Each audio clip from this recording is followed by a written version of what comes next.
Great. So Hi. I'll just tell you a little bit about who I am or how I started my firm. And of Perfect. course, I went to Cal Poly and did the 5 years Bachelor's of Architecture, but also decided that architecture was too easy. Right. or No, I just was very, very passionate about architecture. And I knew from a very young age that I was going to be an architect. So I said, well, I already did my calculus in high school. Why don't I just go for a bachelor's of science in architectural engineering too? Huh. Because the first 2 years of at Cal Poly are basically the same. Right. And so I decided to do that. And even though I don't practice as an engineer and I'm definitely not really great with numbers, it did really help me very much in my logic and thinking. And so I do think it was worthwhile to be able to converse with my engineers. But it also set up a system of my own internal system of my kind of design thinking and approaching things from a very methodical way, but also, yeah, I think in a rational way. So Hmm. there's like I was thinking about what is about architecture that's so interesting and fascinating. And I think it's because it's very much based in like methods and systems and solving floor plans. But then there's this absolute intuitive sensibility too about like, hey, does this feel right? Does this does this do would I want to live in this house, for example? Um, and those are things that are intangible. So it's this very interesting, I would say, profession that's Hmm. a mix of very rational thinking, um, and then also just, hey, this is what I'm feeling in this. And so I always like when I do critiques for the Cal Poly fourth year class, I always talk to them about, hey, what does this feel like? What does the user feel like? Because everyone's so focused on trying to solve the program and the problem without actually what is there sitting back and trying to understand what it really should be about, which is what is it feeling? How are people reacting to this? Right. So I knew I was going to be an architect when I was probably 4 or 5. I just was playing with blocks one day. I'm the last of 6 kids, and or the youngest, I would say, and I just was really into playing with blocks. And then I found out that there was this profession, or not that I was going to needed to go to work when I was in fourth grade, but I just said, wow, this is really fun. This is really fun to create buildings and have this kind of escape and imagination. And so this is a picture of me. This is Mrs. Walker, fourth grade. Mrs. And that Walker. on the desk there is a model that I built of my elementary school Wow. out of cardboard. So yeah, my background is I'm Chinese American. I'm between second and third generation American. My parents were born in Hawaii. Um, Huh. my oldest brother was born in Hawaii, and then my other brothers and sisters, we were all born in Long Beach. So we grew up in a very small and very modest means neighborhood. My parents moved there because there weren't covenants on the property, and we lived in a 1,200 square foot house. This is post-war Los Hmm. Angeles, of course. And all our neighbors were Jewish because they also couldn't live in the neighborhoods that we wanted to live in. Huh. So it was a very interesting, um, I guess, upbringing. We were the only Chinese family in the whole neighborhood, so it was very alienating and very odd. And so I grew up just in absolutely, post-war Americana Yeah. with the aspirations of wanting to achieve and being raised with the values that my parents really instilled in me, which I would call Boy Scout values, which was to always provide, always think about your retirement, um, but also give back to your community. So that was something that was very, very strongly instilled. In fact, my family still jokes about, how my father would say, are you contributing to society? He was the moderator of the congregational church that we belonged to, and my mother was PTA president for numerous years. She was a nurse for 50 plus years. So, they were very much into community and being part of the community. So those values actually are really inform me even till today, when I'm practicing and working with other people. The interest in architecture, though, because it's a very specific profession, and a lot of people actually don't fully understand what it's about. And there seems to be a common assumption that to be a good architect, you must know math, and that's like the way into architecture. But so at the age of 4 or 5 or whenever this photograph was, were there architects in your family? Did you know someone in the profession, or? No, my father was a civil engineer, but he also did top secret work doing the ICBM missile. And we knew that, he was the first in his family to go to college. So he somehow, through the post-war, the GI Bill, I believe, he got accepted to Harvard and then went on to MIT, or vice versa. Wow. So that was pretty remarkable. I mean, I did ask my aunt from Hawaii, it's like, how did my father get chosen? Because he was the younger of the 4. And they just said, well, they thought he was the one who was appropriate to go to college. And he ended up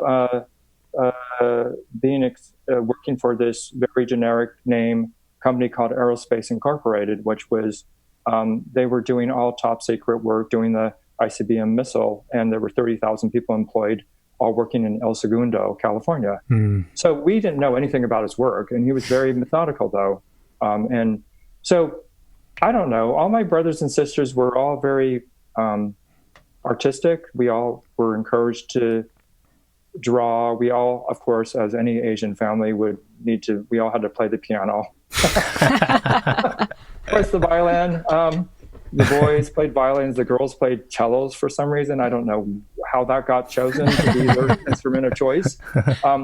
But we were all, required to do all these things. And I don't know, I think I was internally, also my parents were Depression era children. And so all my aunties and uncles from Hawaii, they're all hoarders. So everything was saved. So there was this immense amount of, can you imagine 6 people or 6 kids, so 8 people in a 1,200 square foot 3-bedroom house, and then they were also hoarding things. So I had my little cubicle in my shelf, and I think that I had my little organized box of toys. So that probably was a strong influence about, hey, I think there needs to be some order within disorder. And I think I also had an imagination because I saw other people's houses. And I thought, other people don't live like this. I wonder why we live like this, and so I was just very aware of other spaces. And, I think when I was probably in this age, 4th grade or 5th grade, because this was a post-war, the Western Levittown, one would call it, Lakewood, Long Beach. And I started noticing, these homes are different. All these different, I could start to see the pattern, even at this age. And then I started going to downtown Long Beach. The community church that we belonged to had a historic church downtown, and I went down there and I started seeing the older homes, and I thought, oh, wow, this is really fascinating to understand that there's these different styles, and why is that? So I was always very curious, and I think that also it seemed like I could excel in this versus all my brothers and sisters were much better drawers. They were doing their, my one brother was a really great kind of illustrator. So yeah, why architecture? Oh, what I was going to say is that it's not math, it's geometry, which really is most important. And I really excelled at geometry. So I think that spatially, so when people talk about math, they're not, it's not formulas. It's more about concepts and 3D thinking that I think really distinguishes someone who can do well as an architect versus someone who's very planar. And also, that does bring up the thought about how computers have hidden people's abilities to, or has hindered sometimes people's abilities to really think conceptually in 3D. I'm making a note of that, so I can ask you about that later. I'm very curious. Sure. So I'm going to just go along because I know I brought a bunch of different little slides. So I just wanted to show you, this is our studio. Oh, wow. I was fortunate to get this is a very ridiculously elongated shot, but this is showing the messy studio. I was lucky to buy a building in the Mission 20 years ago. And it used to be a former laundry machine company. They manufactured laundry machines because this area in the Mission used to be the lagoon where historically, if you look at the old Sanborn maps, it says Chinese laundries. And so, which I think is really interesting because, of course, the Chinese were the only ones who were, they were the people who were willing to do the, quote, women's work, because women weren't around during the gold rush. And so it's interesting to be in this neighborhood and also in this building. Huh.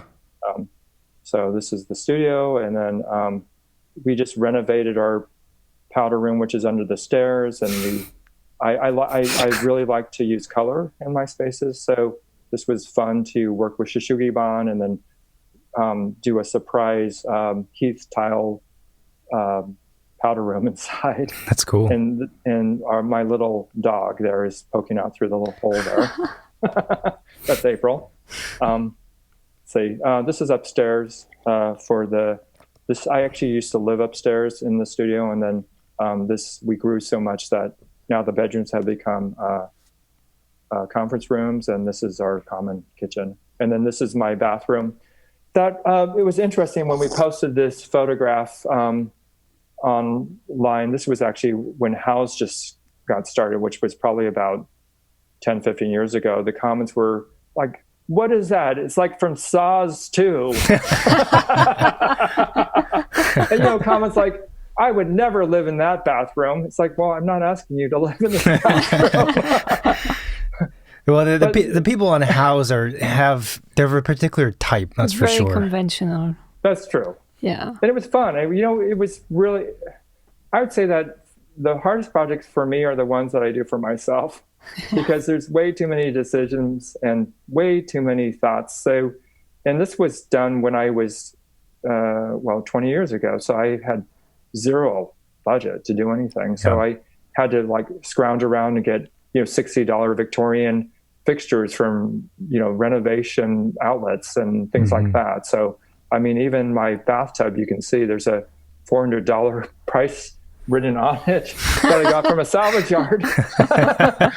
So at least, I mean, that was kind of a scrappy beginning, but I think that, this shows my sensibility of okay, well, you don't have to spend, millions of dollars to get an interesting space. But it was a good lesson in doing my own project. So I'll just go now to the first project. So I'll tell you a little bit about my history. As I said, I went to Cal Poly San Luis Obispo. I did the double degree, so I was 6 years there, 4 years of summer school. And then I was accepted into the Fontainebleau program in France, which I did, which was really worthwhile. And then I also got accepted into the program, the international program in Florence, Firenze. And so I did that program for a year, and then I stayed for another year and a half. I, along with two other architects, Tim Power and also Mark Jensen, who's a noted architect here in San Francisco, we all three were hired by Enrico Coveri, who was a fashion designer at the time, to help influence the studio. So I lived in Italy for 2.5 years, and then it came to a quick realization that being a straniero or a foreigner, and also being Asian and young, all three of those combined meant that I was not going to have really much of a future in Italy. Also, it's really quite complicated and difficult to be an architect in Italy. So I came back and I worked for a firm, found a job at Reed and Tarks Associates that no longer exists. But that firm did mainly institutional work, schools, hospitals, and I got a position as a junior designer there and was really, really enjoyed that working there because I was working on larger projects. And then about the last couple of years I was there, I was doing some freelance work. Of course, you're not supposed to do that when you work for a firm, but these friends of mine who were optometrists and who I met them playing volleyball, said to me, hey, we're going to get this little space in the Castro. And we're optometrists and we want to, it's 450 square feet. Will you design a space for us? And the budget was $50,000. So I did. I designed a space for them, and I did a lot of the finishes here. And it ended up winning an Interiors Magazine award, and it subsequently won a bunch of different awards. And so all of a sudden, that kind of launched my career in small interiors and commercial interiors. And at the time, since I was working for Reed and Terex Associates, I gave them the credit for this. And so that we were doing other interiors too at the firm. So it was nice to be part of that, including the firm. But eventually they went bankrupt. And so I went on my own. I didn't really have a choice, I thought. And I was, getting leads from people saying, hey, I want to remodel my kitchen, or I want to remodel my flat. And, I was charging them $35 an hour. So, yeah. And I was just working out of the front of my parlor in Coal Valley. So it was just a beginning, and I never really thought much of it. I said, well, as long as I can bring in more money than I'm spending, that seems like it might work fine. But quickly it grew as more people started seeing this urbanized. They started asking me to do more optometry offices. And so subsequently I've done 25 right now. And we're currently working on for Cal Berkeley, we're doing pro bono work for their clinic, which sees probably about 400 people a day. So I've become somewhat of an expert, as one would say. What an interesting niche to be in.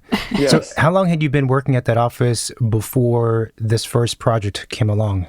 About 5 years. Okay. Yeah. And you can see it's a little bit dated. Of course, this is almost 30 years ago. It's not that dated.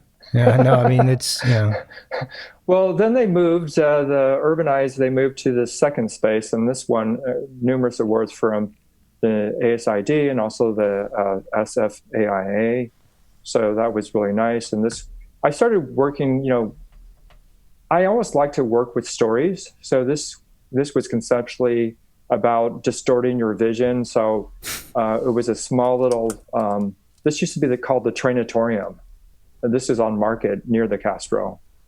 And so there was a couple of beams that were already in the space, and I wanted to have this rational kind of thinking of balancing the left and the right, and I wanted to do all these kind of distorted kind of planes. So all the beams are bent, and there's this kind of false perspective with the mirror, and there's this weird ramp that, of course, is an absolute tripping hazard.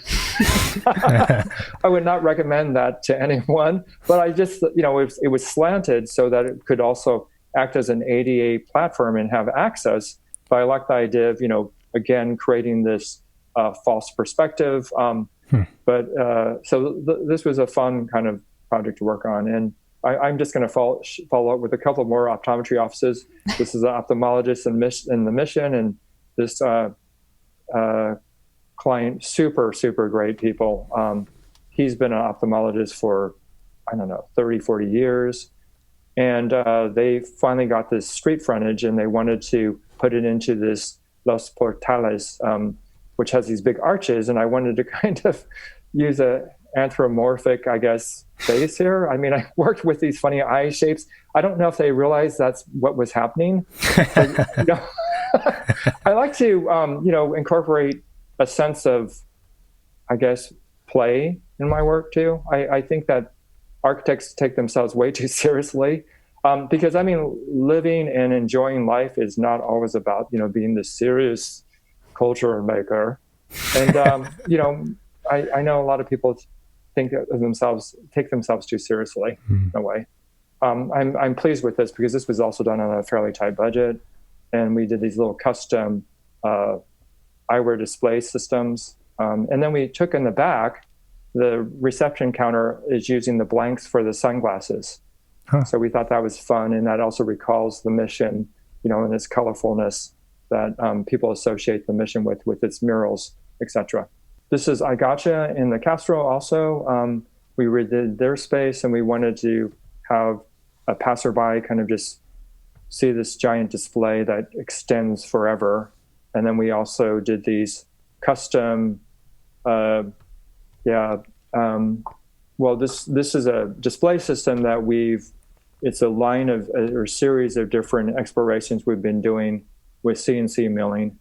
And this is, of course, again, the eye shape with multiple different shapes that you can kind of put different frames in and change the display. And so subsequently from Urban Eyes, I was then asked to do numerous commercial spaces and a lot of restaurants and nightclubs and things. So the most famous or infamous one is Asia SF, which is, this is based loosely on a very exotic garden, tropical garden with the dragon's eye. That's the glowing ellipse there. And then these, at the time, very progressive shoji screens that changed color. Of course, that's pretty standard today, but this was done close to 25 years ago.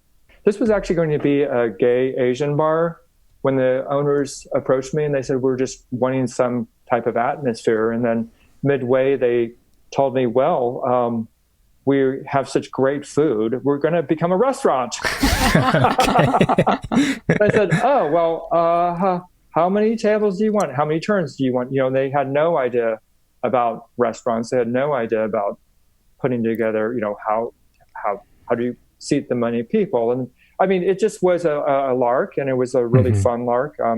The back bar, instead of just being a back bar, all of a sudden then became a performance platform.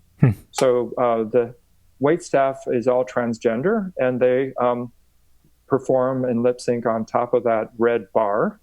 And then in the very back, which is next to the toilet rooms, that I created what I call the Dragon's Tail. So that's what you see at the very end to drop you down into the disco in the bottom. And this is Haze and Vine. It was a wine bar in Hayes Valley. This is Paradise. This is a restaurant in Palo Alto that was reworking an Irish bar into something, a hip California fusion bar. Unfortunately, her food reviews were so horrible that it closed. I think it lasted for maybe a couple of months. Wow. Wow. Yes, it was really bad. The review was like the driest chocolate cake ever. And, on the menu, she was ambitious. She wanted a jazz club, and I think the food was a way for her to be able to have a jazz club. But we were allowed to modernize this space. She wanted a video screen, so on top of the bars, quote, the angel that you could project onto, and then we did all the furniture here. The dome was there, so I had to work with this odd historic dome. This is the Luna Lounge. This is also South of Market. Again, trying to work with a very tight budget to create atmosphere, and this is just using black light coming out of a box that one can sit on. And then this is one of our latest projects. This is Convert Men, and this is in Hayes Valley. So this one, again, a super tight budget, but so we kept the original floor. There was a bunch of pipes coming out of the ceiling, so it's like, well, what do we do? So we'll just add more pipes, and then we'll just string, some copper mesh and create a cloud formation. That was fun to do. And we also did the display systems and the hanging clothes system. And we're using cardboard in this, and I'll go in some other slides. I'll go through our cardboard usage and exploration. And then we have done over the period of time, I used to do all this commercial work, but interesting enough, over the 25 years, actually 26 years now that I've had the firm, we've segued more into residential. But normally we have one or two commercial interiors. So this is for Battery Ventures. This is a VC company that works with startups and also blue chip companies. So they wanted a feeling of solidity, and also we riffed a little bit on the mid-century sensibility. So we used stone on the elevator core wall there, and then used a painted steel for the reception desk, and in the back is a more casual sitting area, and there's the phone booth in the rear there. And here's a screen wall that we wanted to give the partners some privacy, but also some visibility. And then, so as I said, I started out doing some interiors, but my reputation grew from the commercial, and then we were always doing interiors, and most of the work is in San Francisco. So a majority of our work was interiors or additions onto houses. So, and as you know, the process gets more and more convoluted as we speak, even though there's such a housing crisis. Yeah. So I've done I counted my project load. I think I've completed about 800 projects, which is kind of crazy. Wow. 800 projects? Yes. That's a lot of projects. And how many people are in your office right now? Well, we are, let's see, I think we're about 15 right now. That's a lot of projects for an office that's now at around 15. Yes, actually, people are really shocked at how many, and I tend to downplay it. But, there's a bunch of projects that are in CA, construction administration, that is, and a lot of projects that are in planning. And unfortunately, the planning process in San Francisco takes at least a couple of years. So we can take on a lot of projects. I actually tend to be one of the great aspects of being at Cal Poly and having the quarter system is that I became very, very quick at making design decisions. So, I usually can solve a floor plan in less than a day. Sometimes I feel like the house whisperer, because when potential clients call and they say, "Oh, we're in San Francisco," it's like, "Oh, where are you? What avenue?" Okay. You enter your house from the left or the right. You can almost kind of really draw up the house from just, it's pretty funny. Interesting. So, this is a house. This is a third floor addition we did for some clients up in Coal Valley. And they were really great because they wanted a very modern addition onto their Edwardian house. So, and they also wanted something that, the creating the ingle nook and using heath tile here, and the steel was a very thick kind of concrete. Art was a way to kind of bring in modernity and also reference again the mid-century here. And here's their corridor that actually leads to this great view of the Marin headlands, and we placed the bathtub out in the hall. So this is their whole master suite, and the front room can double as a media room. And then this is another client of ours over on 17th Street, and he, again, had a high Victorian house in the front and wanted another more modern space in the back, and had a great collection of mid-century furniture and art. So we just riffed on that, used some unusual materials, aluminum grating on the side of the island, and then warmed it up with the bamboo floors and also the cedar ceiling. And this is using steel in the back for the fireplace. And this is really different. I'd say that residential for me is a very personal kind of thing. I really want the client to engage, and so we're really listening to them because it is such a personal space, and building or designing a house, or as I always emphasize to my clients, a home. A home is really different. If you use that term home, it's different than a house or a structure or house number 3, 4, 5, 6, 7. Right. Because I think doing the majority of our work in residential, you have to let your ego be put aside and listen to the client and understand what they, or at least give them the vision of what what you think is a home to them. And many people who come to us, actually a majority of our clients say, we were really attracted to your work because we could imagine living in them. They felt like they were, cozy. Right. And it's a really interesting thing when we talk about design, about, where does the architect's ego and where does, my quote artistic vision, does it mesh well with the client? So I'm always struggling with that because, of course, with any profession, you're aware of other people's work. Having run this firm for 26 years, there's always professional envy. There's always other architects. There's always going to be people who are doing work that you wish you could be doing, etc. And I also know that when if I think about the most idealized client, someone who just said, go for it and do it, it's like, well, I don't know if I would do what those other architects are doing either. Because I think that they're doing really beautiful work, really beautifully detailed work, but I'm not sure if the clients are really wanting that. I can't imagine living in that way, because a pristine house is really something that's a little puzzling to me. I guess there's certainly some clients who are, they're basically looking to commission an architect to do. I kind of assume that those kinds of clients, they have multiple houses.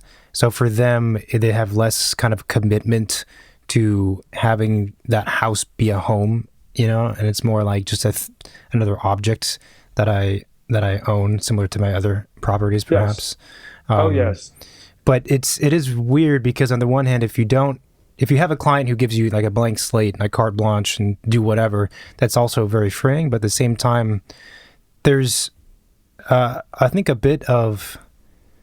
for a lot of architects, there's like a kind of a human and personal side that then gets erased from the process, and it's kind of disappointing. Also, like there's something gained from projects when you have to work closely with someone, and if the client is not as involved, it's easier, but I also want to say it's in some ways less fun, even though clients can be a real pain in the butt. I agree with you. I think actually it has more meaning to me when someone's working, even if I don't necessarily agree, or it's like, oh my gosh, look at the furniture they just added, or those things.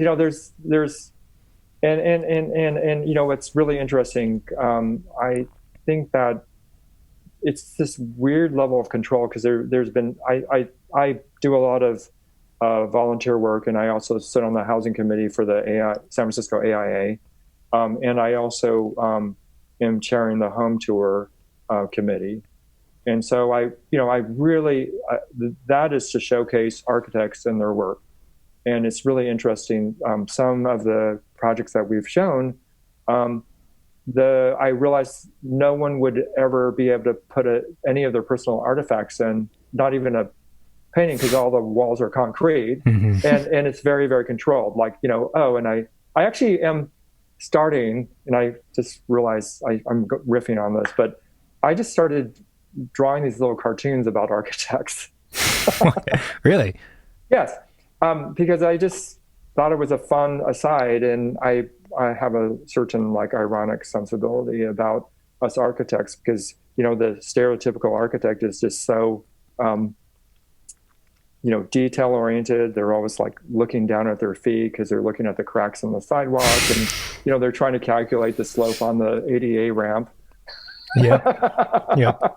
In their head. So I think that level of obsessive compulsive behavior, which is really important to be an architect, can be also made fun of. So anyways, but there was this whole thing about my first concrete wall. I drew a little crib right up next to the concrete wall, because I think it's pretty funny that actually people would think that that's an appropriate space for a baby. Yeah. Anyways, it's a side, but I think back to the concept of home and creating personal spaces for people, I do find it to be actually tremendously easier to work with clients who actually want to engage, because it's not just this, generic space. It has meaning. I want the spaces to be used, and if I don't know the people and how they want to use their spaces or the creation of spaces, that's really hard. And we do work for developers too, who are trying to renovate and flip houses, etc. we have a small percentage of our work is that. And that's actually a little bit more complicated that I just use a generic program. And that's sometimes it is easier in a way because I don't get the questioning of why are you doing this? We're going to rely on your expertise here and your track record. But it also is less meaningful because you have to then put in finishes and things that are more generically appealing. Right. So that it can appeal to anyone who walks through the door. Yeah. So. Yeah. This is a house we finished in Noe Valley, and I like it because it was an old, actually, we kept the form of the house, and it was an old craftsman-style house that had been really badly mangled. And we kept the form and just let its eccentricities kind of come out from the facade. And then it was fortunate to be on a double lot, so we were able to add that entry portal on the right. And so we reorganized the existing staircase completely, so it made some sense because originally you had to enter the house from the front of the house, and it was just a big mess. And so there was no way to understand how to enter this house. And this is the interior of it, which has a very glass and steel interior here, the staircase that is. And it was a really dark house, so we put in lots of large skylights. I tend to use the stairwells as ways to, especially in San Francisco, because most of the lots are built to the property lines, and normally the interiors of houses are quite dark. We tend to use the circulation as a way to vent and also get natural light into the homes. I do sometimes, very architectural interiors when the client is really into it. And so this is an example of that. So the very severe black and white. And also this is a fairly monastic bathroom we did for a client of ours this was a master bathroom that was completely underground and there were no windows to it. And we discovered that there was a extra crawl space next to the side of the bathroom that we could capture. So we scooped it out and then clad the whole bathroom in white plaster. It's a nice tub. Thank you. I'll go back to it. Now, this tub is interesting because one has to be very careful because when they fill out that tub, this is something that one would never know. When you fill out that tub and then you lean back, the water goes flying out of the back. Oh, because it scoops the water? Yes, because no one would really think ergonomically that would happen. But right. I did that once in a tub like this. So I always have to warn my clients about that tub, even though you like it and it's really beautiful, may cause water to be flying out against the wall. These are a couple of interiors of the Sunset Idea House. I just threw this in because this was recognized by the National AIA when it had its conference here in San Francisco as one of the top 10 green buildings in San Francisco. It has a little bit of a sordid past though, but we did this for Sunset Magazine. And it was to be a showcase of all these new green technologies. And unfortunately it never got completed in the way that it should have been. But I was pleased with the way that the interiors, we did all the interiors and also the furniture selection. And again, here's the stairwell that is a dramatic kind of 3-story stair that with, again, serving as a light well. And then a majority of our work, we've expanded, of course, out into all the 5 counties. So this is up in Mill Valley. This was a little ranch-style house where the client actually didn't want to grow it at all.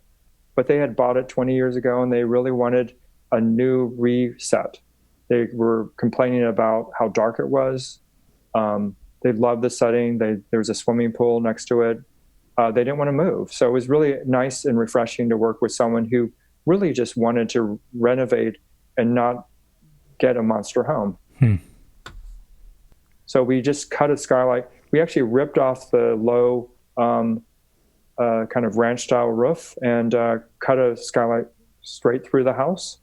And then kept all the bedrooms where they were, but reconfigured them and new finishes everywhere. So it has a, quote, modern country feel, I guess one would say. That's pretty nice. You have to find those words to describe it. Exactly. Yeah. Well, we're trying to avoid the modern farmhouse, because most of those modern farmhouses, of course, it's a fantasy. It's like the avocado green of, the 70s. But we hope to be more interpretive. But again, I think that the diversity in my portfolio just reflects the fact that I believe that ultimately our clients, these are their homes, and we can guide them. But, some people feel uncomfortable with, high modernism. And it is a question that I always am not struggling with, but I think about, like, well, what is appropriate? Do I force the concrete wall down their throat?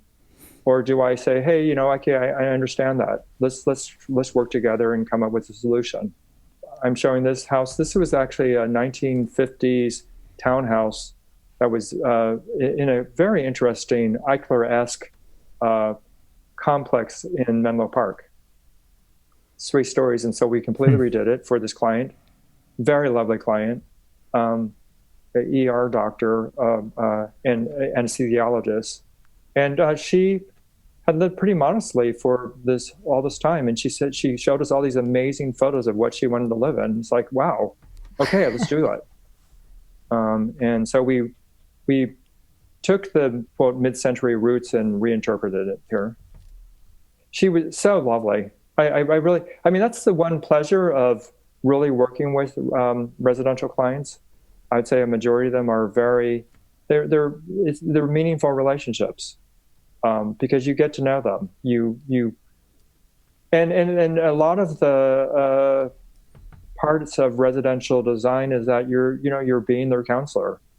They're trusting you with a tremendous amount of probably their largest asset. And they're wanting that feedback, and they want that interaction. And I always say that I've done my job when a client says, I designed this house. It's slightly irritating, but I like the fact that they've engaged themselves in the process so much that they understand why those decisions were made. Interesting. She really enjoys cooking, so we gave her a really nice kitchen. And then we've done some larger houses. This is in Hillsborough, where the client, again, a really amazing couple with 3 kids. And they had approached me, and they wanted to do, their reference was basically a Tahoe cabin. They really liked the feel of being in an alpine location. And they said, we want this. And I said, well, that analogy doesn't really work in Hillsborough. It doesn't snow. Mm-hmm. So can we work with something that is more interpretive? And they said, okay, well, what about, craftsman? I said, well, we can work with that, but maybe, and I see that you like Japanese art and you like Japanese screens and things. So why don't we work with a combination of Japanese and, craftsman? But we're going to clean this up. We're going to make it not this typical, standard craftsman, what you see throughout, because it becomes like a developer level type work. So they really committed to doing heavy timber and really exquisite woodworking. And this was a pleasure to work on. I know that this is not high modern, of course, but it's the plan I was very pleased with, because it wanders. There's a lot of discovery in this house, lots of playfulness that they were willing to incorporate. We have like a secret staircase behind a bookcase that leads to all the 3 floors. Another staircase that's a giant Tansu shelf that the kids can run up and down. All the kids have lofts in their attics. So they were really into creating a playful house. Mm-hmm. This is the kitchen, showing the Japanese influences. Mm. And the interior designer who we worked with, Lisa O'Neill, was an amazing interior designer, and it was great. We usually, on our larger projects, we have interior designers, and we have a very good relationship with them because we're collaborative. And it's like, I always think that it's good to bring other professionals in, especially in a house of this size. This is the living room. You can see all the vertical grain Doug fir. Oh, that's a nice space. Very nice. Yeah. Yeah, and the view is amazing. Unfortunately, it was a cloudy day, but they were straight on to Mount Diablo in the East Bay. Oh, and then this is one of our last houses that we did. This is the house in Menlo Park, which is one of the, well, I've done maybe 15 new homes out of the 400 or 800 I mentioned of the projects. Because being based in San Francisco, it's really, really difficult to tear down houses. Yeah. There's a process that is discouraging of that. And we also just don't have open land. And this client, they found me through a house we did over in Stanford on the faculty subdivision. And so I was really, really excited about getting this project because it's one of the first projects I was able to do a more conceptualization of, because it was an empty, almost half-acre lot. So this house, they had, it's basically a flat lot in Menlo Park, and there were a couple of heritage trees that we had to preserve, but was in essence, do what you want to do, and they wanted a fairly modern but very warm house. So we just came up with the concept of 4 pavilions that were connected by glass walkways. So that's how it manifested itself. And then the 4 boxes are organized around an internal courtyard that takes the place of the front yard.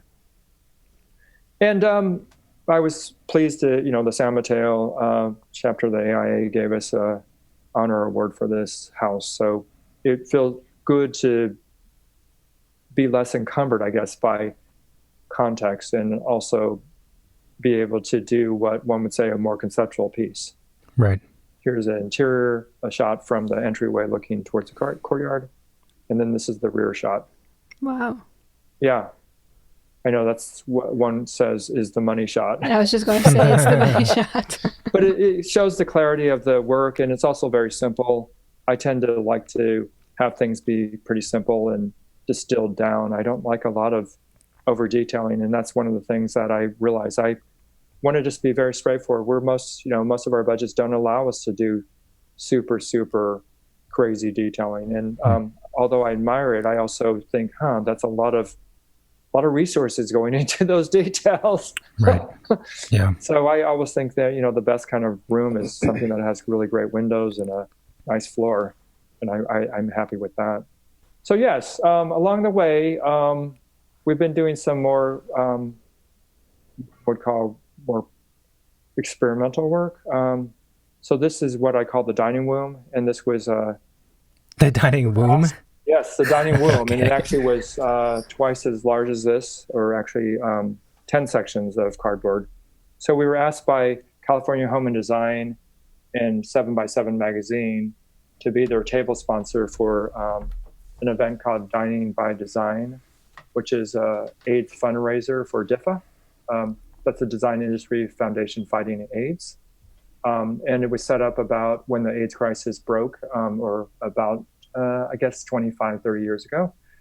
And so they asked designers, mostly interior designers, to create dining spaces for an experience, and they do a fundraiser and they serve dinner.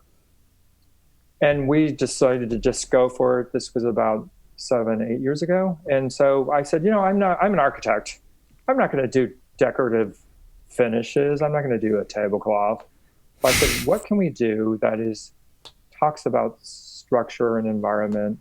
What can we do out of a fairly inexpensive material that would, say that we're architects?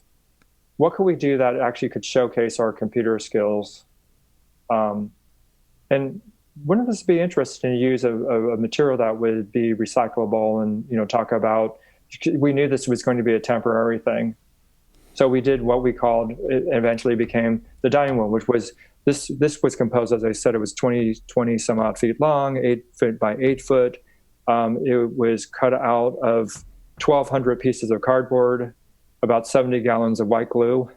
We had a bunch of elves from CCA come and help us assemble this. Oh my goodness. And it was an amazing experience to not worry about the budget.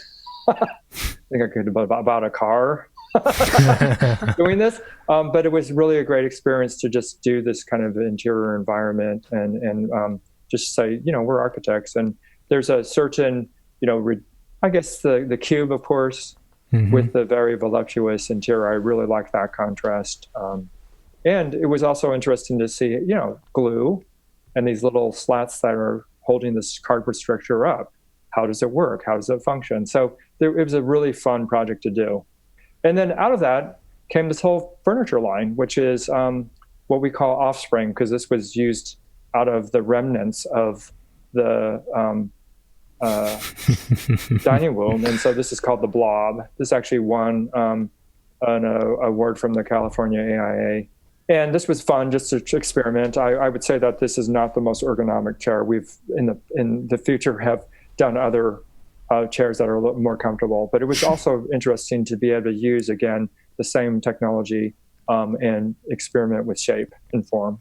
What are the white bands or lines? Those are little thin plywood bands that allow the cardboard to have more stiffness. So they're like combs that keep the cardboard separated too. Oh, okay. Yeah. Interesting. Oh, yes. On this mouse. So I just I wanted to show you this also because we then put the dining room into storage, and then after about 3 or 4 years of paying storage fees, it's like, oh my God, what are we going to do with this thing? And so it's like, well, we've gone to Burning Man. Let's just take it out and burn it. So we burned it. But not at, is this at Burning Man, or you just did this on the beach? Oh, okay. And that was, it was a really great experience to do that. My husband has gone numerous times, 18 times. I think I've gone 14 or so now, or maybe, I don't know, 12. That is a lot of times. I might have to ask you about Burning Man. Yeah. Well, I never knew about it until he said, hey, we met, and he's like, hey, you might be interested in this. But anyways, it was really interesting to serve, rice blanched, organic chicken, olives, and chicken tagine, basically, at 4 a.m. on the playa. But it was really, it was interesting, the several things that I understood, which was, it was really, really hard, of course, to keep this, to install it. People going to an arts festival, they're not necessarily interested in praising you. This is all about giving art to someone. And what really moved me was there was a professor of art from, I think she was from, I forgot, it wasn't Sonoma State, but she was so taken by our work that she just hung out all day long. And that was really moving to me, that I actually touched someone who was actually a professional artist, who was just fascinated by the usage of cardboard.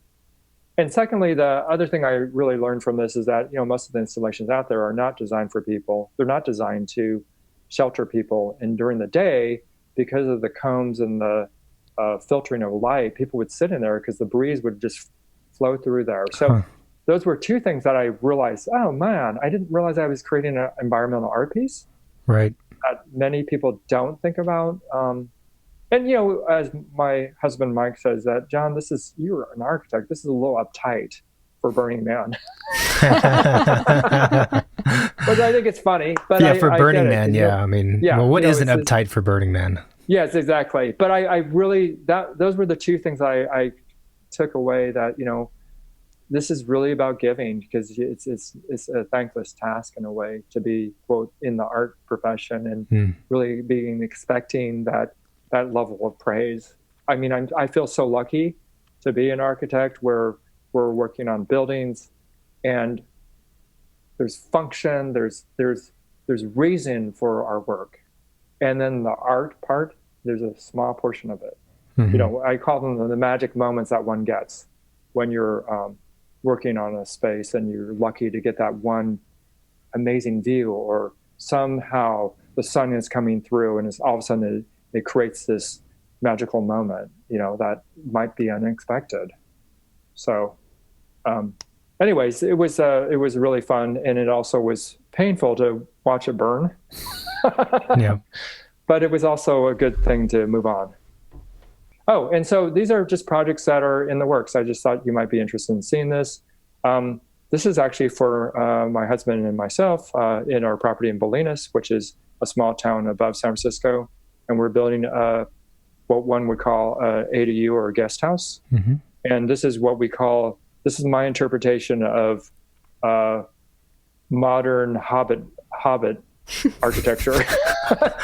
Because it's, this is interesting. It's in a wooded site on a hill. And I really wanted it to be a very small structure as you enter. And then it tumbles down the hillside and opens up to a nice view of the lagoon.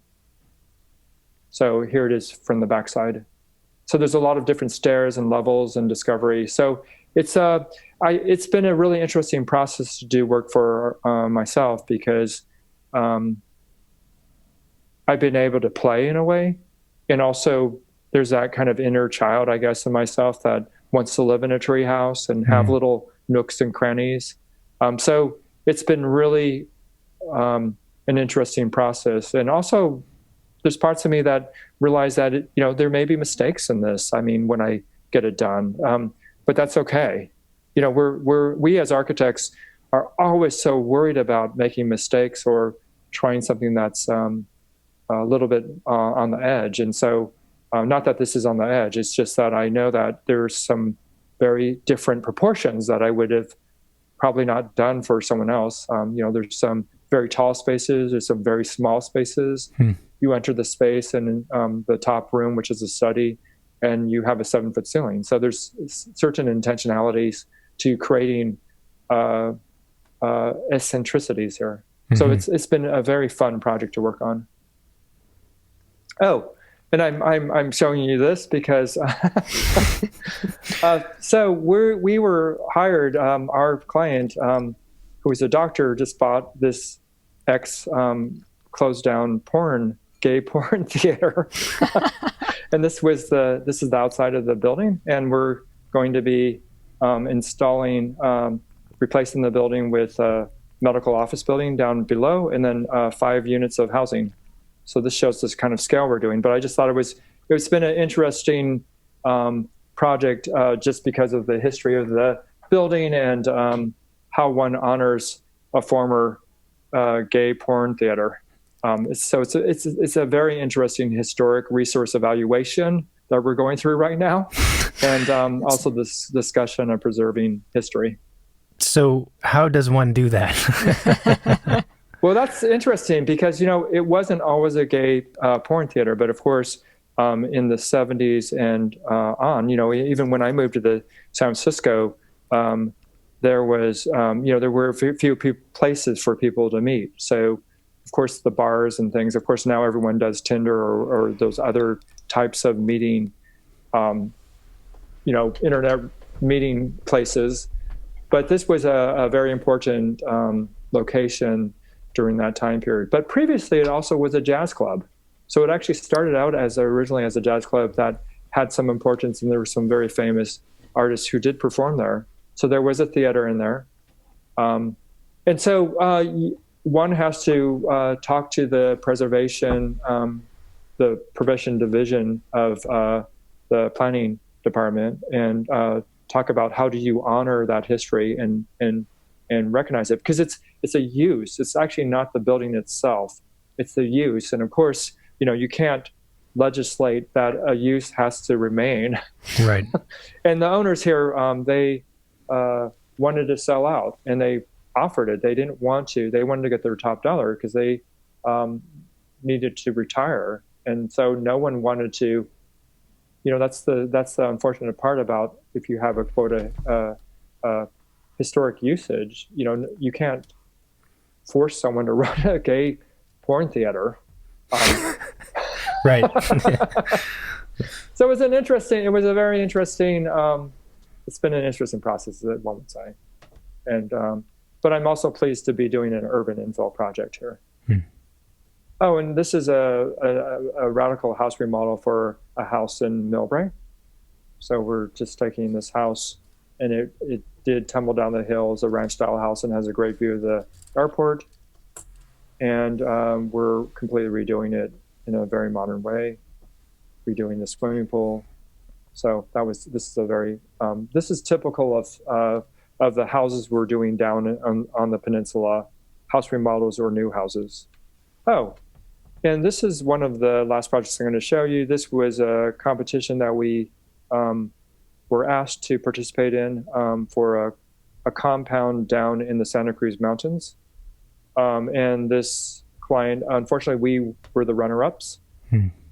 But we were honored to be asked, and it was this client has 170 acres of land, and it's set amongst the firs and redwoods, and we were working with a concept of using elemental materials such as corten, board form concrete, and creating a sense of space and place amongst the trees.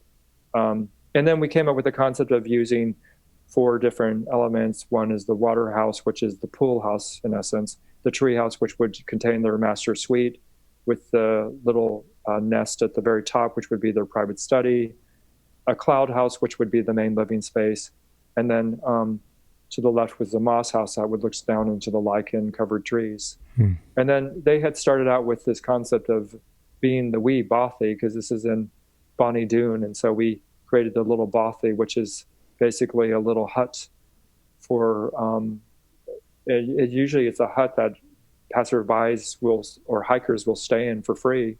And so we put one in on the site for their gym or meditation space. So, yeah, and this is the image that we rendered. Oh. So they were very pleased with it, and so were we. But we weren't chosen, and it happens. Did you get to see the proposal by the office that was chosen? No, they were such a lovely couple, and I hope that they will share that with us.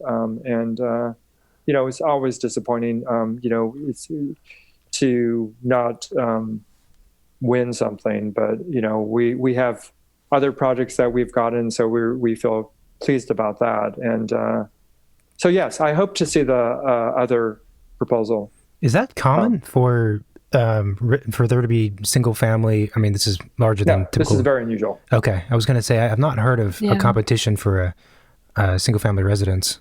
Well, before. He also did it right. I mean, he said he's going to pay us, and he had asked me. He said, "John, is this a crazy idea?" I said, "No.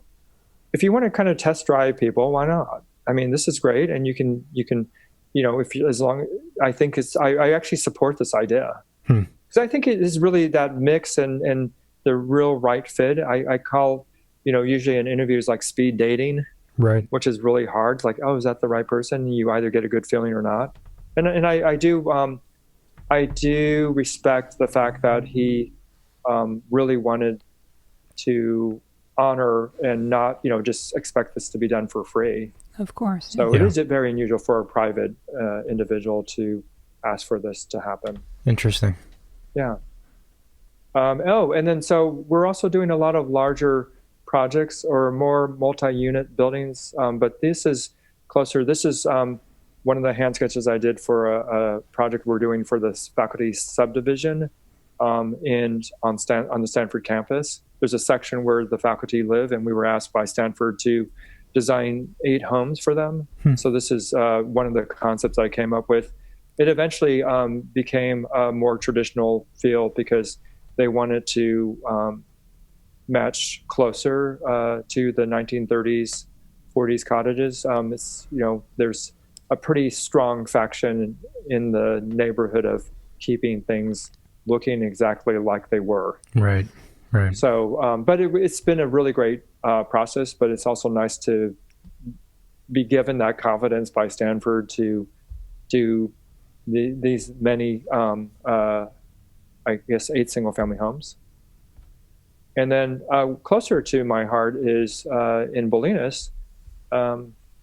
We've been asked by the Bolinas Community Land Trust to design 2 housing projects. This is all permanently affordable housing. And the Bolinas Community Land Trust is a nonprofit that their goal is to provide housing for the local residents. And so on the Big Mesa, which is mostly farmland, and then there's a section that has been subdivided in the 1920s.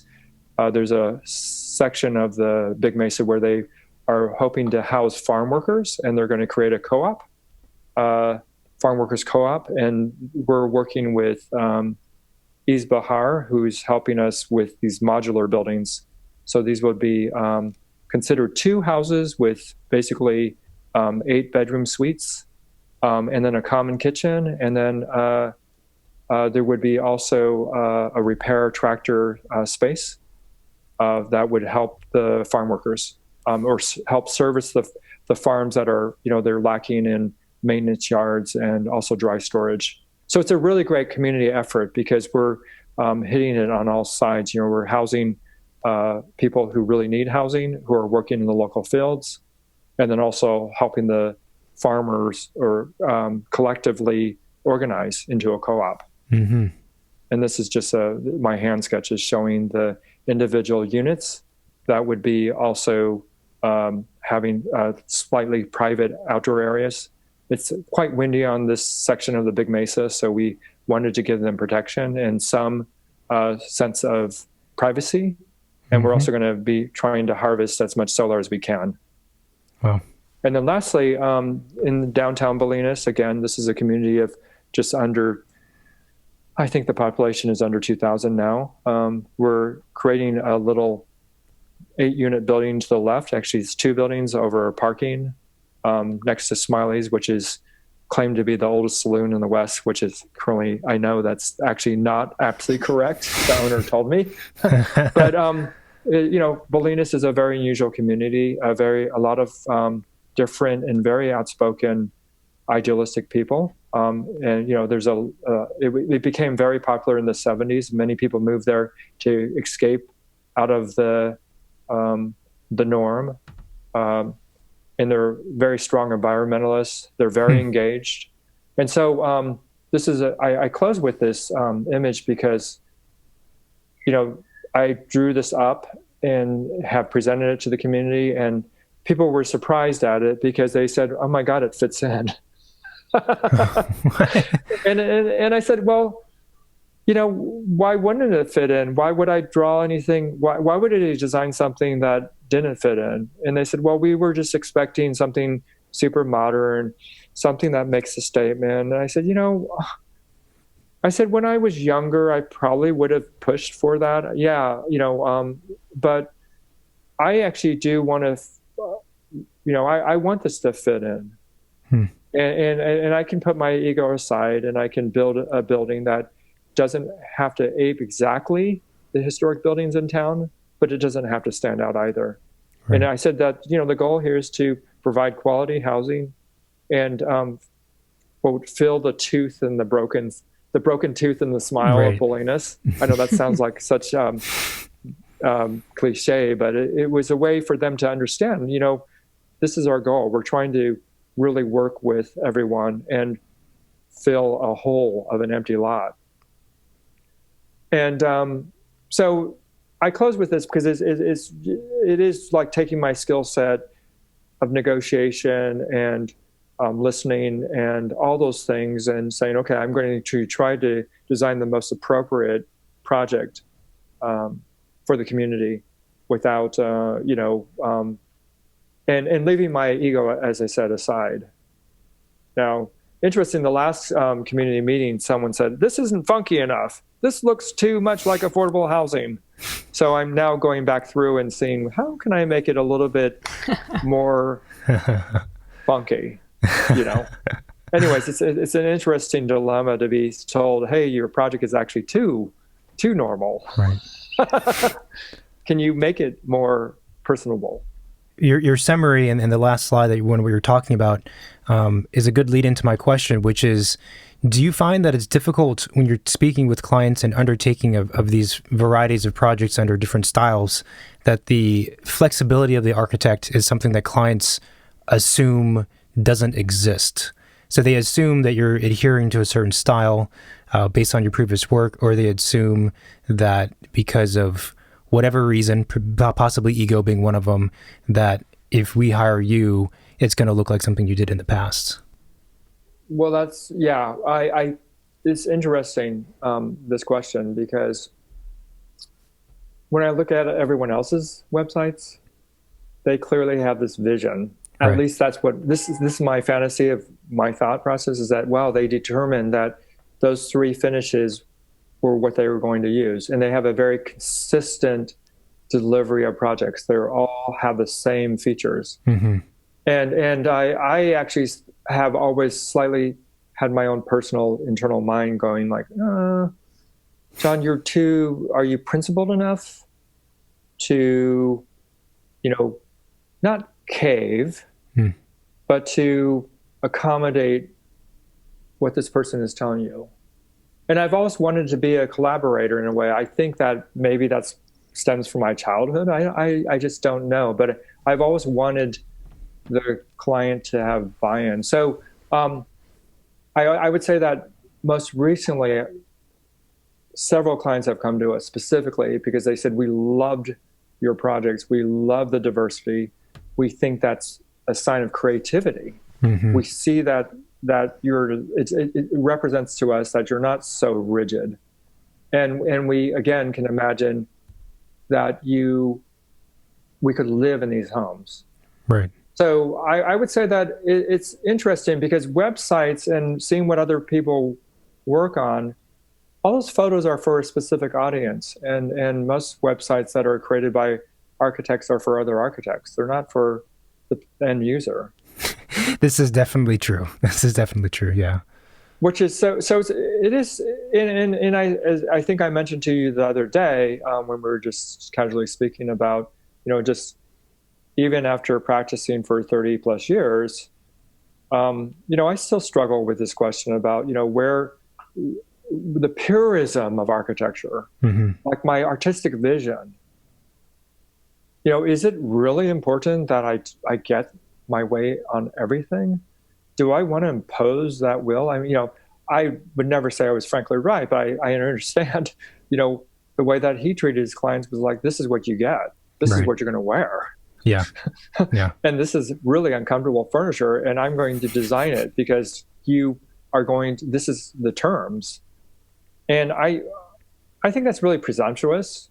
And I don't want to control people's lives that way. I guess conversely, you could say, well, are you afraid to put a line in the sand? No, I'm not. There's certain things that I really strongly believe in. I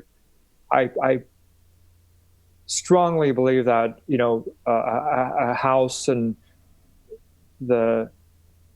when you open the front door, you should feel in a certain way. I mean, there's certain things I know are right. I don't know design style, though. That's the part I think I don't know if that language is right. Right. If it's right every time across the board, especially. Right. And then that's the question. It's like,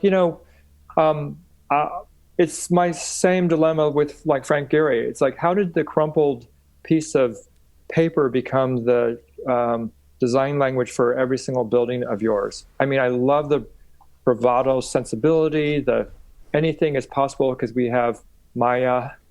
I mean, that's when I listen to his, his interviews, he just says, I would not be able to do this without this computer program. But it's like, really, is that the underlying reason? Because you can? Right. That's why this form has been derived? And that to me is like, well, that seems very superficial. And I he's obviously brilliant, and I'm not trying to speak negatively in the sense of, but I want more. I want to understand, why is that form? How did you conclude that is appropriate for a house and also an opera house or a museum? Why is the form, why doesn't it change conceptually? And so I think for me, I'm almost really curious about finding out who the client is. Are they excited about the color red? Are they, or do they hate it? I mean, those things kind of inform me. I think that I just want to know. Yeah. So I want to hit all the marks and have them, when they're in their home or in their space, they think, wow, we just love this. And I think that at the very least, also the interest or the curiosity in engaging in people and potentially different styles and preferences, aesthetic preferences, is just furthering your own education process anyways. I mean, it's kind of weird, this whole discussion, because when you're a student, you don't have a client, really. You kind of doing your own thing, more or less. And then when you get into the professional world, there is this whole a new way of speaking you have to learn. In many ways, you have to learn how to speak to a client. You have to learn how to speak technically. But the other aspect is kind of the use of some of the words that you had mentioned, which was like, mid-century ranch style, French style, like these kinds of things. And it's kind of weird because it's a new vocabulary that you have to learn after, post undergraduate school. And it's a way to communicate and get in with the clients so they understand where you're both coming from. But I think a lot of times as architects, we're trained in undergrad that those styles are superficial in a way, and there's more important things to be talking about in architecture. Well, there is more than just adhering to one of those styles. So I guess going back to I suppose the question is, transitioning through your career, was that a challenge for you when you went through those phases, and how did that go? Yes, I think that, well, when I was at Cal Poly, I just, copied, it was it was the height of postmodernism. So I was, really into Michael Graves. And I always say, thank God, none of the work was ever built. That would just be like one of those embarrassing thought processes. I think it's actually really good that architects, it's a long career, and that you only start hitting your stride probably in your 40s or 50s, because, it's just, oh my God, the badly conceived conceptions and things like that. I think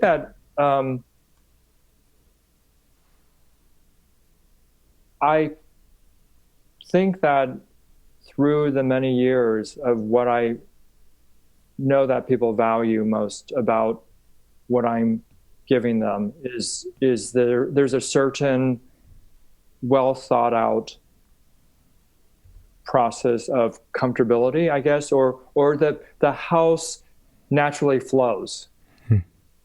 And in these terms I'm using don't have to do with style. It's just, there's like, okay, well, it's like naturally, like the kitchen, the eating area is next to the kitchen. Everyone wants to gather in the kitchen. I mean, those are basic ideas, but some people don't ever get that, right? So, yeah. I mean, I have these kind of certain things that I know work in the most successful way of how a house should flow. And then, I ask people about their children, or if they're expecting children, or they had children, or if they're older, and how they want to study, how they want to sleep. Do they want nooks to curl up in? All those things. And so, again, not about style. It's about flow and their desires. Now, also interesting enough in regards to style is that, the prevalence or the popularity of modernism is really, I would say, only like 10 or 15 years old in a way. And previously, people really, half my clients were asking for, oh, can you do this? I don't see any historic styles on your website. Can you do that, for me? Mm-hmm. I'm concerned about that. But now, there's been an absolute resurgence and appreciation of mid-century and modernism. I call it the dwell syndrome. That's been easier to work with clients because they've been, is it educated or indoctrinated into the concepts of non-referential architecture as far as styles go. But floor plans and flow and logic of that doesn't matter what the style is. So I rest my kind of confidence on knowing that I've created and developed and designed the best flow and have captured the windows and the best views and that conceptually. And so actually the way that I work is most of my, I start with the floor plans. I just am solving, and then I start to look at form versus going the complete opposite, which is creating form and then trying to shove the floor plan into it. Right.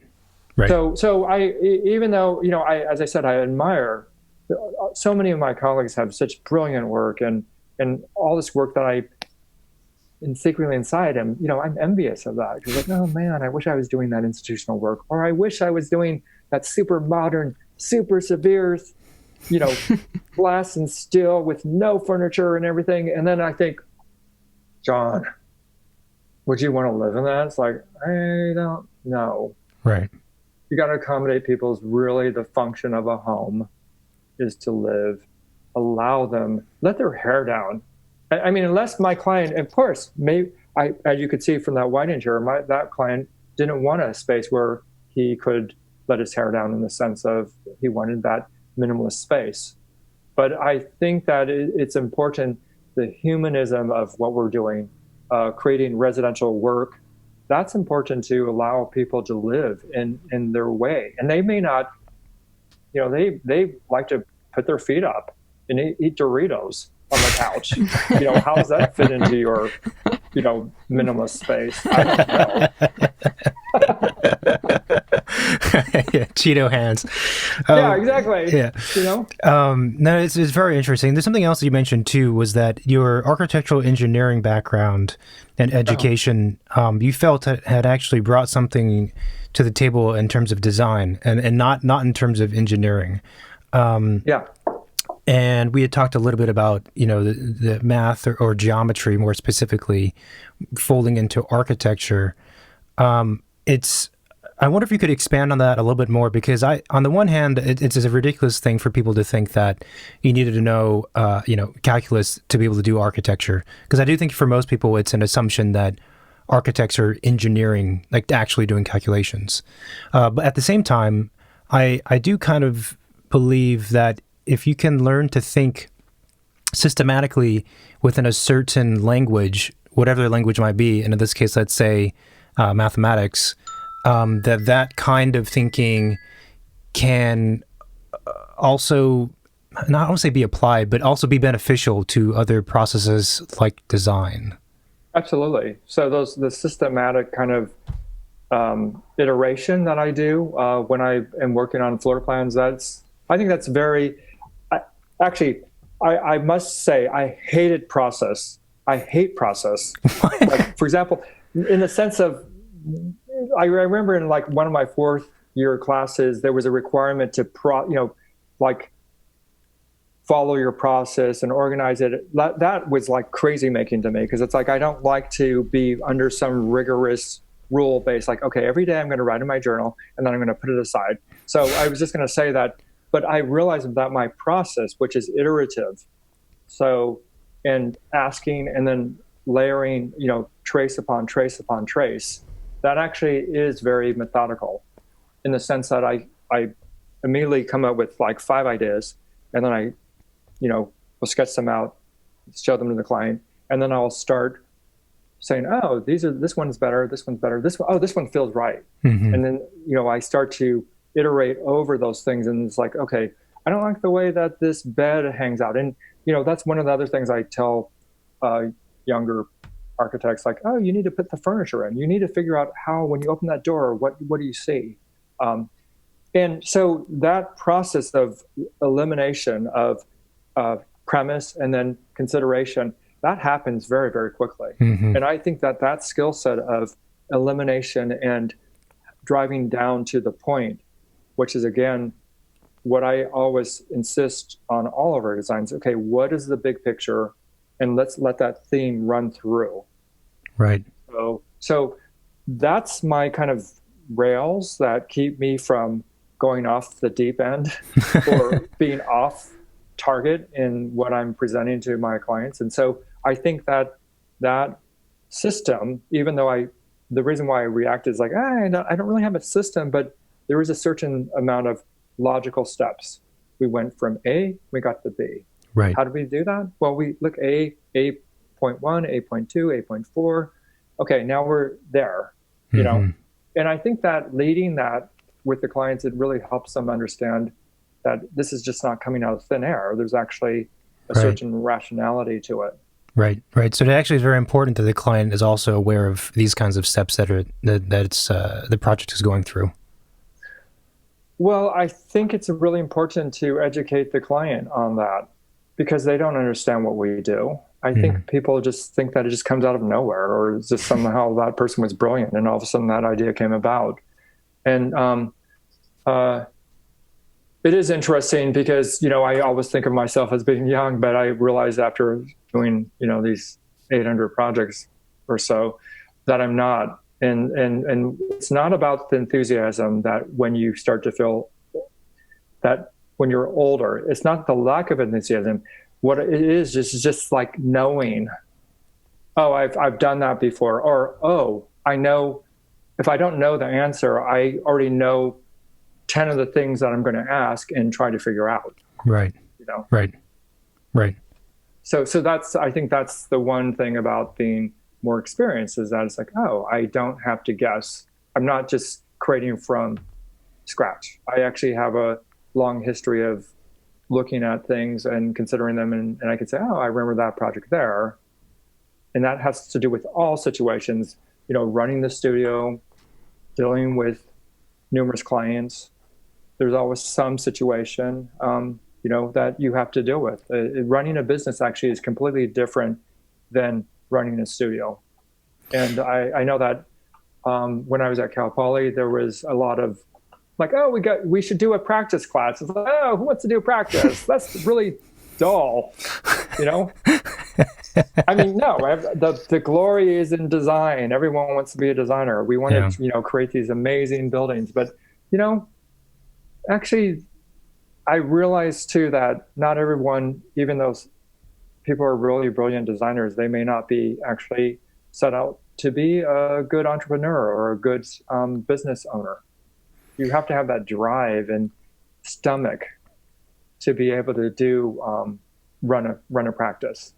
Yeah. So then, jumping from that, you started your practice with that optometry, that one store, and then you ended up doing a bunch of those types. But you know, through the years, and you've had the practice for 26 years or so now. You said, right? What were the highs and lows of it? Because, you know, historically speaking, starting an architecture practice on your own, not the easiest thing to do.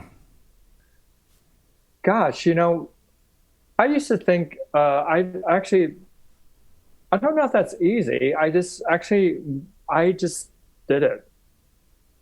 I used to think that it just happened.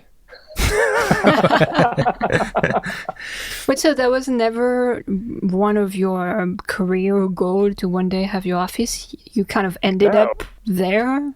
Okay. I'll tell you, when I was younger, of course, this was probably now 6th or 7th grade, my parents had this book on American history. It was a Lifetimes compilation, and there was a section on architecture, and I would open it every day and look at Frank Lloyd Wright's Roby House. And I had this fantasy like, wow, that was like almost like hiding it under my bed and looking at it at night. I thought it was one of the most fascinating and exquisite buildings ever. So there was that kind of inkling, well, God, you know, he ran his own firm, you know. But, you know, during school, it's like you're just trying to get opportunities, working for a firm that actually seemed really like a great fit. I loved working with people and I loved doing design. And so I never really consciously thought, okay, I'm going to run a business. I really feeling under the yoke of the man. I need to get out from that. But I also realized that being reasonable, like people would listen, and that it seemed fairly normal to just, I can do this work and people will pay me. And so it never seemed hard to get work. I think it was probably just because there was a lot of work out there. I know that, several times we've gone through, I started my studio in 1994, and 2008, of course, was really difficult. So those were not great times. We're also going through a very unknown time now. So running the business is a little nerve-wracking, and I have concerns for, of course, keeping everyone employed and busy, as any business owner would want, because these people are relying on my ability to bring in work. So there's that seriousness and added pressure of that, since we're larger than I was, obviously, when I began. But I do think that, running a studio, it's just really a completely different type of personality. And it's not just something that, I'm just going to open up my business. There's a lot of hand-holding, and there's a lot of personal contact that you have to be set up right or you have to have the right disposition, one would say, in order to work with people. You have to actually like people. And I mean, it sounds really silly to say that, but there's a lot of people who run businesses who don't like people. Yeah. And it's like, ultimately, I tell many of the younger people that I mentor, it's like, hey, if I get an interview, I think I have a really great chance. Batting average is really good, because you have to remember, people are not hiring you only for your design brilliance or your experience. They're hiring you because they want to work with you. They want to imagine hiring someone who can't even talk or even complete their sentences, or someone who actually, you can imagine spending 3 years of their lives being involved. And construction it's not for sissies. In the sense that, there's a lot of things that can go wrong. Yeah. There's a lot of orchestration of consultants and all these different people, and you're dealing with huge amounts of money, and things can go off the third rail. So you have to have the ability to be calm and professional. There's a whole psychology and an emotional aspect of being a principal at a firm, and not reacting and being, just confident in the work. So yeah, it's a growing and always learning experience running a studio. It's kind of funny, because I think for some people during the careers of owning an office, they have to, some of the lessons and the things that you're talking about, they have to learn as they go. And there are kind of moments where they can look back and think, or periods of time rather, where it took me a while to figure that out. But to be honest, talking to you, it kind of sounds like you're just a natural at it. It sounds like maybe within you already there was maybe it was from your childhood, I don't know, the interest in community, interest in working with people, and plus it's a really cool powder room in your office. Well, I think about, again, my child, and I think about my own psychology, and I think that, I think being really different, being the different one, and, us being the only Asians in the community, I think that there was that isolation. I think that there was that, being instilled with those values of, you're going to really do the best job that you could do. You're going to succeed. My parents were not at all like the stereotypical dragon mother, that whole, like, I'm going to withhold all affection from you. Right. Because they were from Hawaii. So it was a much more open and sensibility. But there was always this, like, we're all equal. And I expect that level of respect from anyone who I meet, in the sense that there are people who are really pretentious, people who put on airs that I just don't understand. It's like, we're all human. Yeah. I mean, and why don't we can we not all just get along?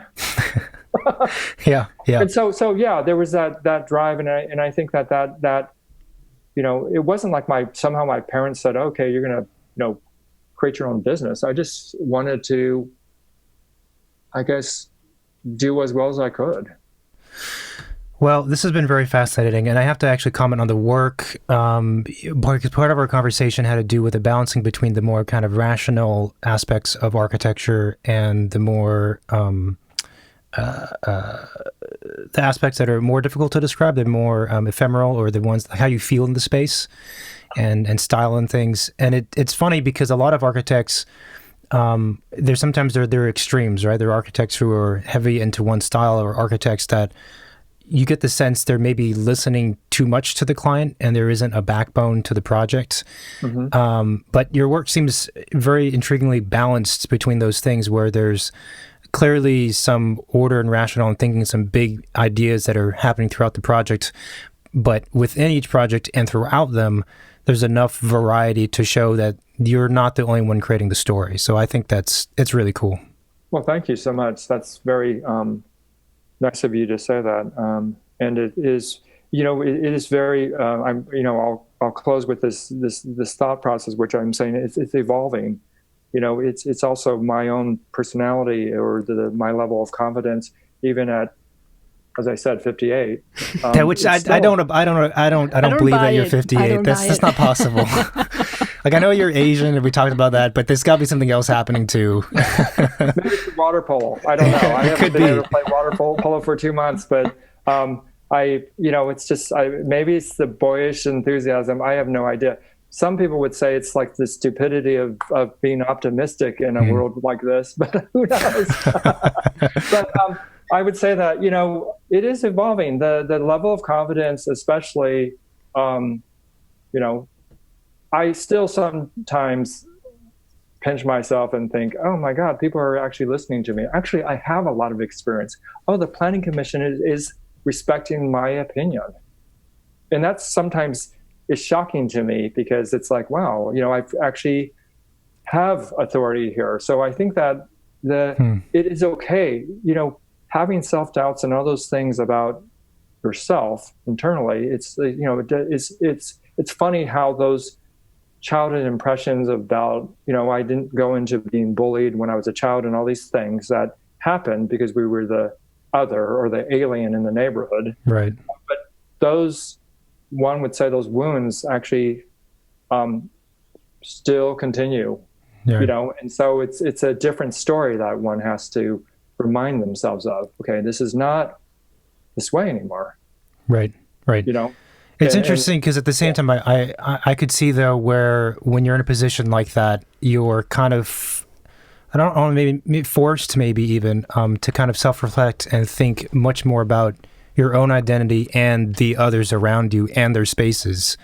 So for me at least, I wonder if some of the perspective that you have that has led, I think, to the success of the practice, but also the design, again, ties back to just that awareness that you have when you come from a position that's of a minority, or a position where you're not, it's not as easy. I don't come from a position of privilege at all, or entitlement.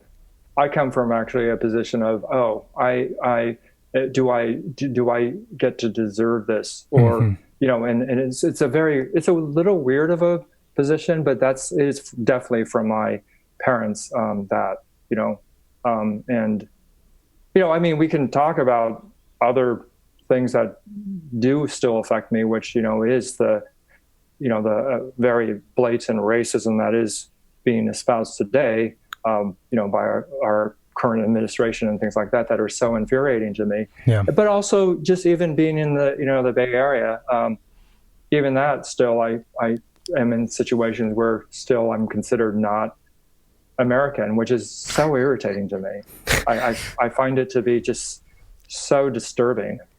And so it's very, very important, I think, for all of us to speak out, especially when those things happen. I don't want to be too sensitive, or like the snowflake, everyone's against me, but I also am very aware, and I have to continually remind younger people about covenants and things that they would never imagine could have happened.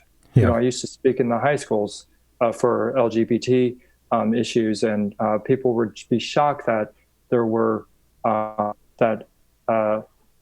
and white people could not get married, or other races, or that, until the 70s we had anti-Asian immigration laws that were only overturned, in 1974. Yeah, something really weird, something really a lot later than I would have thought, or many people thought. Later than anyone would ever imagine. Yeah. And then they also, it's interesting, even younger immigrants get on my case for not being able to speak Cantonese. And it's like, you don't understand that I represent a generation of Americans that, because right after the war, what war? World War II. Mm-hmm. Remember, there was a lot of anti-Japanese. Yeah. We were throwing so many epithets at us being Japanese when we were younger. It's like, at least get it right, please.